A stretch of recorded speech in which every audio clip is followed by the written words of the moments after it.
প্রধানমন্ত্রী তারেক রহমান যে উপহার আমাদের দিছে, আল্লাহর কাছে আশা করি উনি যেন ভালো থাকে, সুস্থ থাকে। আমরা খুবই খুশি, এই জন্য আমরা গর্ববোধ করি। আল্লাহ পাক ওনাকে সলি সালামতে রাখুক, আর এইভাবেই যেন গরিব মানুষকে যেন সহায়তা করে বা গরিব মানুষের সাথে যেন উনি সব সময় থাকেন। আল্লাহর রহমত আমার শ্রমিকের জন্য তারেক রহমান টাকা দিয়েছে। আল্লাহর রহমতে তাকে হেদায়ত দান করুক, আল্লাহ তাকে সুস্থ সবল রাখুক। আমি ঈদের জন্য আমি দোয়া করতেছি। আল্লাহ এই আনন্দ কোনো ভালো হয় নাই, কোনো ভালো হয় নাই।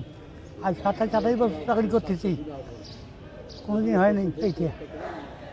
আমরা খুবই খুশি যে বর্তমান যে সরকার আছে সে সরকার আমাদেরকে যে সুচোখে দেখতেছে, এই সুচোখে আমরা কোনো সরকারের আমলে পাই না। তাই আমরা এই সরকারকে এমন দোয়া করব যেন আল্লাহ পাক উনি যেন এর চেয়েও বেশি গরিবকে আরও ভালোবাসেন।